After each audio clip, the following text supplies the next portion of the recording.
우리 이 신앙의 여정, 우리 이 신앙의 생활은 믿음 그리고 이 현실 사이의 갈등을 늘 그리는 구조인 것 같아요. 우리가 믿음의 눈을 뜨고 볼 때에는요, 내 앞에 벌어진 어떤 상황, 일, 그 관계가 전능하신 하나님 앞에서는 진짜 작다. 하나님 앞에서는 별거 아니다라는 걸 너무 잘 아는데요. 그런데 이 현실의 문을 열고 들어서면 불어오는 그 거센 바람 때문에 이 믿음의 눈을 뜨기가 참 어렵습니다. 이런 믿는 사람들의 이런 내적인 갈등이 성경 곳곳에 참 많이 나옵니다. 저는 대표적으로 모세가 떠오르더라고요. 이 출애굽기의 모세를 보면요, 하나님께서 모세를 부르십니다. 그리고 이스라엘 백성을 애굽에서 건져내어서 출애굽시켜서 이 가나안 땅으로 인도해서 가라라고 이 모세를 부르시죠. 그리고 하나님께서 애굽으로 다시 들어가라라고 말씀하세요. 하나님의 부름을 받은 모세는요, 이 꺼지지 않는 떨기나무의 불도 보았습니다. 그러니까 예수님은 말씀만 하시지 않고 확신할 수 있도록 체험도 주셨어요. 자신의 지팡이가 있었는데 모세의 그 지팡이가 뱀으로 변하는 그런 체험도 했습니다. 심지어 어떤 체험도 하죠? 나일강이 이 피로 변하는 그런 체험까지 했어요. 모세는 확신했을 겁니다. 하나님의 부르심이 있다. 이건 확실하다 생각했을 거예요. 그런데 이 모세에게도 현실은 외면하기가 어려웠습니다. 그래서 모세는 하나님한테 변명하죠. 하나님, 저는 말주변이 없어요. 저 말을 잘 못하는 사람인데 제가 어떻게 리더, 지도자가 되겠습니까? 저 잘 못할 것 같아요. 하나님한테 일단 거부하죠. 현실을 보니 자기가 지도자? 그거 못할 것 같은 거예요.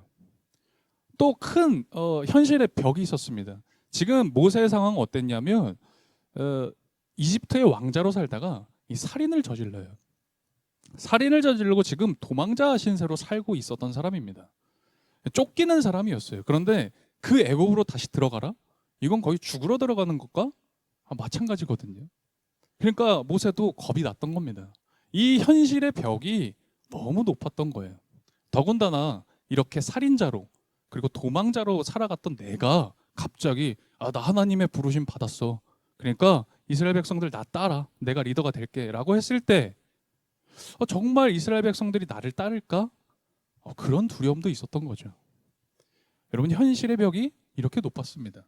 우리가 모세 하면요, 야, 모세는 믿음 좋은 사람, 엄청난 위대한 사람이라고 생각하는데요. 사실 누구보다도 현실적인 감각이 있었던 사람이었어요. 그래서 모세가 하나님께 이런 얘기도 했었어요. 제가 출애굽기의 4장 말씀을 잠시 읽어드릴게요. 모세가 주님께 아뢰었다. 주님, 죄송합니다. 저는 본래 말재주가 없는 사람입니다. 전에도 그랬고 주님께서 이 종에게 말씀을 하고 계시는 지금도 그러합니다. 저는 입이 둔하고 혀가 무딘 사람입니다. 주님, 죄송합니다. 제발 보낼 만한 사람을 보내시기 바랍니다. 출애굽기 4장 10절에서 13절까지의 말씀입니다. 또 이후 보게 되면 이제 모세와 이스라엘 백성들이 출애굽을 하죠. 그래서 광야길을 건너 가나안 땅을 향해 갑니다. 이제 막 가나안 땅에 입성하기 직전 가나안과의 전쟁을 준비할 때 12명의 정탐꾼을 먼저 보냅니다. 전쟁을 준비하기 위해서요. 12명의 정탐꾼이 가나안을 잘 정탐하고 돌아왔습니다. 그런데 그때 말이 달라요. 보고가 통일이 되지 않습니다. 12명 중 2명, 우리가 잘 아는 여호수아와 갈렙은 어떻죠? 가나안의 전쟁에서 우리가 반드시 이길 거다. 능히 이길 수 있다라는 보고를 하고요. 그리고 나머지 10명은 어떤 보고를 합니까? 굉장히 부정적인 이야기를 해요. 우리가 가서 보니 가나안 사람들 너무 강하더라. 전쟁에서 이길지 모르겠다. 그 사람들 앞에 서면 우리는 사실 메뚜기처럼 느껴질 정도다. 라고 아주 부정적인 보고를 하죠. 같은 장소를 봤습니다. 같은 사람들을 봤습니다. 그런데 다른 의견이 나옵니다. 왜 그럴까요? 우리 사실 잘 압니다. 이 갈렙과 여호수아는 믿음으로 가나안을 본 겁니다. 믿음으로 그 하나님의 전쟁을 봤던 거죠. 그런데 나머지 10명은 어때요? 현실만 본 거예요. 현실을 보니 현실의 그 거센 바람을 맞다 보니 믿음의 눈 뜨기가 너무 어려운 거죠. 이처럼 믿음의 눈으로 보는 것과 현실의 눈으로 보는 것, 그 사이에 일어나는 그 갈등, 이 갈등이 사실 늘 있습니다. 이 신앙의 여정에 늘 있죠. 오늘 우리가 마가복음을 봤습니다. 오늘 본문의 상황도 사실은 굉장히 유사합니다. 우리가 오늘 8장을 봤는데요. 바로 앞선 6장에 오늘 본문과 아주 유사한 본문이 있었죠. 바로 오병이어의 기적 사건입니다. 그런데 이 오늘 본문도 오병이어와 굉장히 유사합니다. 오병이어는 떡 5개 물고기 2마리로 5천 명을 먹인 그런 기적이었는데요. 오늘 본문은 떡 7개 그리고 작은 물고기 2마리로 4천 명을 먹인 사건이 기록되어져 있어요. 오늘 본문 상황은 이렇습니다. 아주 많은 무리들, 오늘 본문으로 하면은 4천 명이나 되는 사람이죠. 이 4천 명이나 되는 사람이 예수님의 말씀을 들으러 온 거예요. 예수님 말씀 들으러 와서 듣고 예수님께 말씀 배우고 또 예수님과 함께 교제 나누는 시간이 무려 3일이었습니다. 3일 동안 예수님 말씀만 들은 거예요. 무려 4천 명이. 얼마나 재밌었을까? 얼마나 재밌었길래 그 4천 명이 집에도 안 가고 3일 동안 있었을까? 그런 생각 듭니다. 그런데 그와 동시에 이들은 3일 동안 줄인 배를 부여잡고 있었어요. 아무것도 먹지 못하고 3일 동안 있었던 겁니다. 예수님이 그 상황을 다 아셨죠. 그래서 제자들에게 말하는 거예요. 야, 우리 이 많은 사람들 다 줄인 배를 부여잡고 있는데 너무 가엾다. 너무 불쌍하다. 우리가 밥이라도 해 먹여야 되는 거 아니냐. 그래서 제자들을 불러서 우리 밥을 좀 이 사람들에게 주자라고 합니다. 그런데 지금 예수님과 제자들의 상황은요, 이 음식을 줄 수 있는 혹은 재정이 풍족한 상황이 아니었습니다.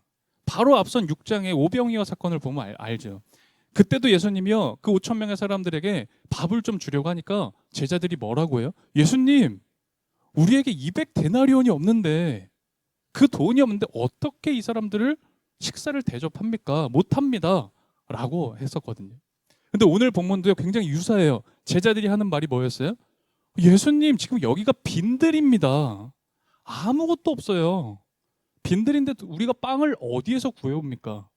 어디서 그 빵을 구해와서 이 사람들을 배부르게 합니까? 제자들이 그렇게 예수님께 질문했던 거예요.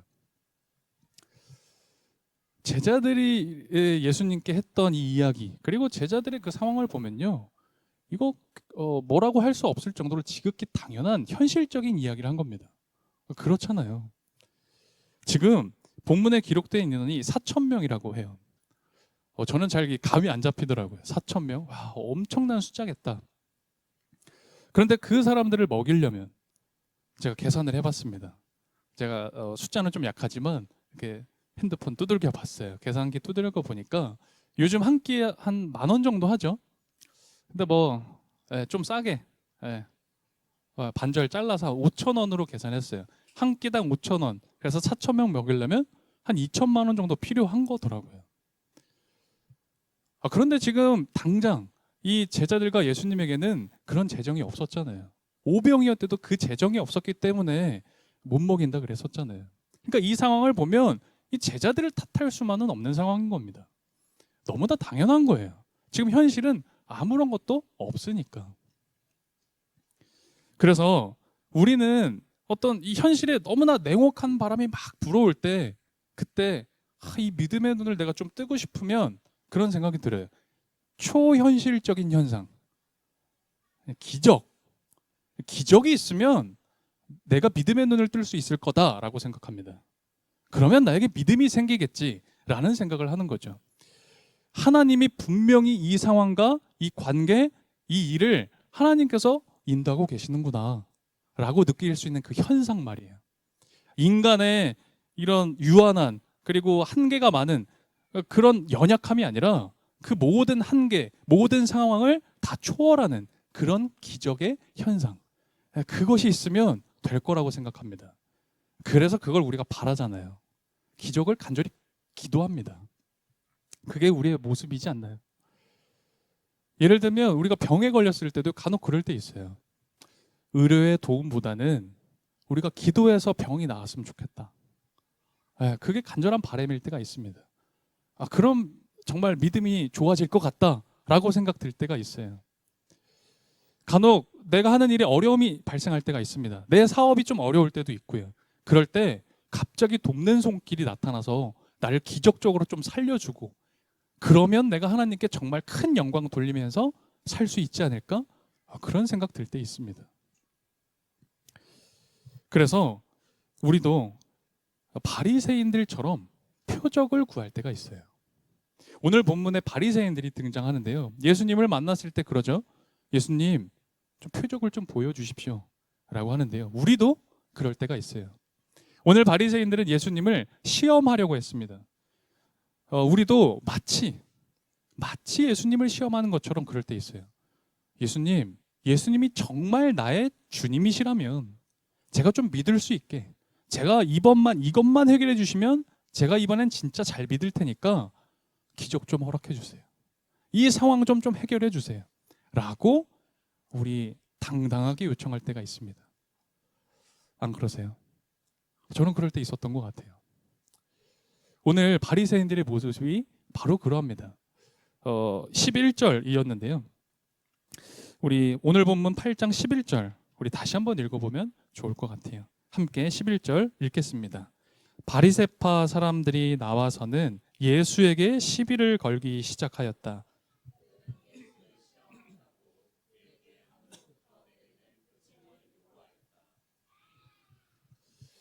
또한 우리는 현실의 계산이 되게 빨라요. 네, 셈이 빠릅니다.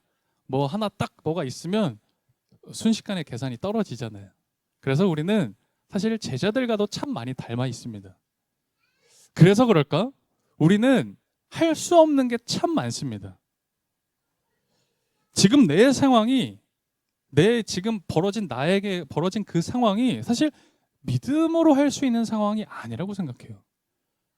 아니, 지금 내 상황이 이런데, 지금 내가 이런 일을 겪었는데, 아니, 내가 지금 이렇게 허덕이고 있는데 믿음대로 해라? 그럴 만한 상황은 아니다 라고 생각해요. 아무리 살펴보고 다시 생각해봐도 아닌 것 같습니다. 주님이 주신 소망이요? 알죠.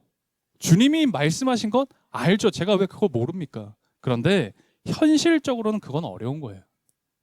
현실은 다르니까 라고 우리는 생각해요. 그래서 우리는 오늘도 주님께 뭐라고 얘기하냐면, 주님, 지금 저한테 200데나리온 없습니다. 주님, 여기 빈들입니다. 어떻게 빵을 구합니까, 제가? 라는 불가능을 고백하죠. 그것이 오늘 본문 4절에 나와 있습니다. 오늘 4절도 다시 한번 읽어볼까요? 8장 4절입니다. 함께 읽겠습니다. 제자들이 예수께 말하였다. 무슨 수로 이 모든 사람이 먹을 빵을 장만할 수 있겠습니까? 아멘. 하지만 이 바리새인과 제자들이 지금 간과하고 놓치는 것이 있습니다. 그건 뭐냐면 주님 그 자체가 표적이라는 사실. 사실은 주님 자체가, 그 존재 자체가 기적이라는 사실을 이들은 놓치고 있었던 거예요. 지금 예수님께서 행하신 일 하나하나, 예수님이 보여주신 사역 하나하나가 사실은 하나님 나라의 표적이었습니다. 기적이었죠. 그 모든 것이 메시아의 표적, 구원의 표적이었습니다. 말씀 좀 안다고, 말씀 좀 읽어봤다고, 설교 좀 들어보고, 신앙생활 좀 해봤다고, 그렇게 내가 지식 좀 가지고 있다고 뒷짐지고 그렇게 거만하게 서 있는 것, 그게 바른 신앙이 아니라 오늘도 소외받고 그리고 아파하는 그 사람들 위로하고 품어주려고 했던 그 예수님의 마음을 조금이라도 봤었다면, 그런 주님을 조금이라도 이해해봤다면, 그러면 그들에게 있어서 주님은 기적 그 자체였을 거예요. 주님 자체가 기적이었던 겁니다. 그런데 이 애석하게도 어리석은 이 바리새인들 어떻습니까? 주님을 있는 그대로 보지 못합니다. 그리고 그들이 구했던 건 뭐예요? 인간적인 표적을 보여달라는 겁니다.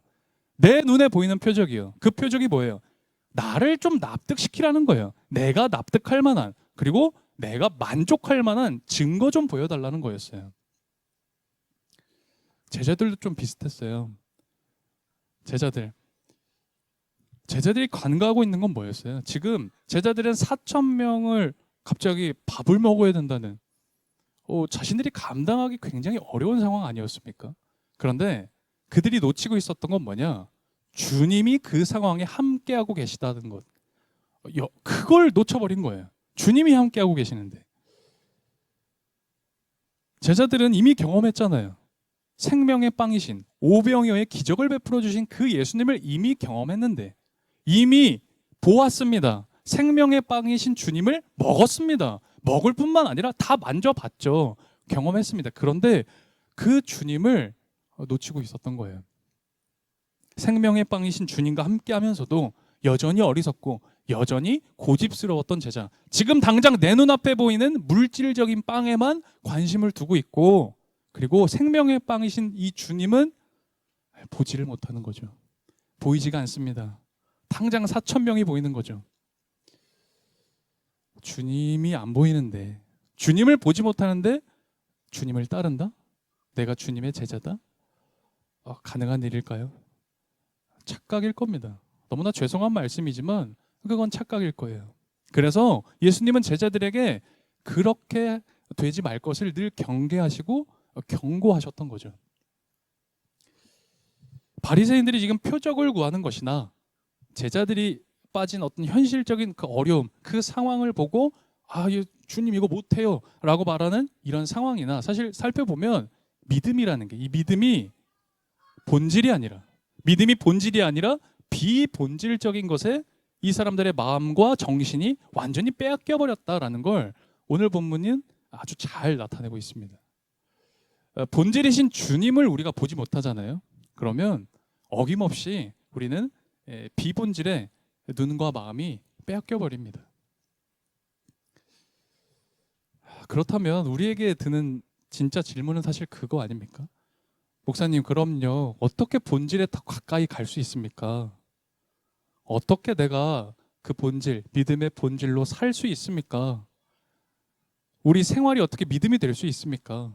어떻게 생활 신앙이 될 수 있는 겁니까? 라는 게 사실 우리의 이제 진짜 질문이겠죠. 저는 그래서 오늘 본문의 4절을 주목합니다. 오늘 이 본문 4절이 너무나 큰 힌트를 주고 있어요. 제가 4절을 다시 읽어드릴게요. 제자들이 예수께 말하였다. 이 빈들에서 어느 누가 무슨 수로 이 모든 사람이 먹을 빵을 장만할 수 있겠습니까? 예수님 잘 아셨어요. 예수님 누구보다 아셨습니다. 사람들에게는, 이 제자들에게는 말씀뿐만 아니라 밥이 필요하다는 거. 그거 예수님 너무 잘 아셨습니다. 예수님은 자꾸 믿음으로만 하래. 절대 그렇지 않아요. 믿음으로 행하되 밥도 중요하다는 걸 아셨어요. 그래서 그들을, 줄임배를 부여잡고 있는 사람을 불쌍히 여기셔서 밥을 먹이시려고 했던 거 아니에요. 오늘 본문은 사실 우리가 처한 이 삶의 정황, 이 삶의 현실을 굉장히 아주 적나라하게 드러내고 있는 본문입니다. 여러분, 우리가 이 사회에서 밥 벌어먹고 살려면요, 밥 먹으려면 생계의 기술이 필요합니다. 그렇죠. 그래서 우리 다 각자의 기술이 있잖아요. 조금 더 좋은 밥 먹으려면 어떻게 해야 되죠? 처세의 기술도 있어야 됩니다. 그거 필요합니다. 그래서 우리의 이런 삶의 현실, 이런 삶의 현실에서 밥을 얻어내려면, 밥을 얻고 밥을 먹고 살려면 장소가 중요해요. 장소가 중요하다고요. 어디서가 굉장히 중요합니다. 오늘 본문에서 제자들이 뭐라고 하죠? 제자들이 한 장소를 특정해서 그걸 이야기합니다. 그게 빈들이에요. 예수님, 도대체 어떻게 그 4천 명을 이 빈들에서 먹입니까? 이 빈들에서 어디서 빵을 구합니까? 라고 이야기해요. 그러자 예수님 뭐라고 하십니까? 야, 너희들에게 먹을 게 얼마나 있냐? 그러니까 빵 7개, 작은 물고기 2마리 있다고 하니까 그걸로 4천 명을 먹이시는 기적을 베푸시고 제자들에게 보여주셨어요. 오늘 우리들에게도 이 말씀으로 그 기적을 다시 한번 보여주시면서 예수님께서 말씀하고 계신 거예요. 지금 제자들은 밥을 얻기 위해서, 이 밥을 내가 좀 얻기 위해서 어디서라는 질문을 하는 거예요. 주님, 제가 밥을 먹으려면 어디로 가야 됩니까? 도대체 무슨 수로 이 밥을 제가 얻습니까? 라는 그 질문. 그게 우리 질문 아니에요? 그게 우리의 물음입니다. 근데 예수님은 오늘 뭐라고 하세요? 너희들이 밥을 얻기 위해서는 어디서가 아니라 누가 그 밥을 주는가? 지금 그 밥은 누가 주는 것인가? 누가라는 대답을 하고 계신 거예요. 여러분, 우리가 이 본문에서 이 메시지를 절대 놓쳐서는 안 됩니다. 우리는 늘 어디서라고 서성입니다. 내가 먹을 밥이 어디 있을까? 어떻게 하면 무슨 수를 써서 어떻게 내가 그 밥을 얻을 수 있을까? 그런데 예수님 오늘 말씀하시는 거예요. 어디서가 아니다. 누구냐의 문제다. 누구냐? 여러분, 여기에 신앙의 본질, 우리 믿음의 핵심이 사실 여기 숨어 있는 겁니다. 여러분, 우리 기적을 보면요, 기적이 너무 좋아요. 이런 기적이 내 삶에도 좀 일어났으면 좋겠다. 이 칠병이어의 기적이 이번 내 한 주간의 삶을 봐도 그때 그 일이 좀 이렇게 됐으면 좋겠다. 우리 기적의 눈이, 시선이 빼앗겨 버립니다. 그런데 여러분, 기적 좋습니다. 기적 일어나길 저 정말 축복합니다. 그러나 거기에 시선이 뺏기기보다 오늘 예수님이 보여주시고 오늘 우리들에게 이야기하고자 하시는 그 메시지가 뭐냐?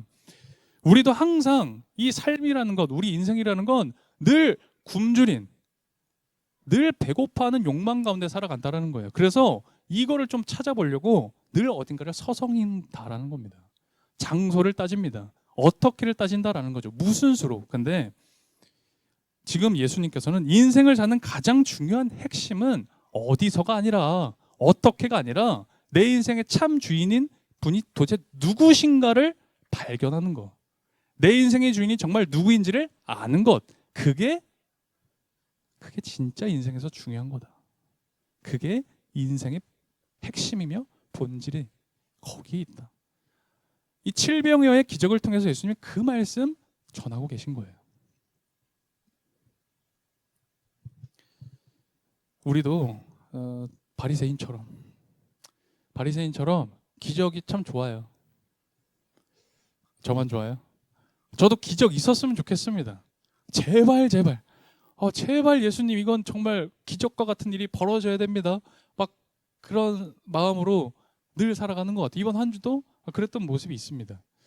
기적과 표적을 원합니다. 그런 현상을 우리는 바라고 원하고 사실 그 현상을 믿을 때가 있죠. 여러분, 근데 그래서요, 현상이 멈추면, 현상이 나에게 멈춰버리면 믿음이 작동하질 않아요. 여러분, 그런 거 느낀 적 없으세요? 현상이 안 보이니까 내 믿음이 없는 것 같아. 현상이 느껴지지 않으니까 내 믿음이 작동하지 않습니다. 여러분, 그러시지 않으셨어요? 저는 오늘 말씀을 보는데 정말 제가 그러고 있더라고요.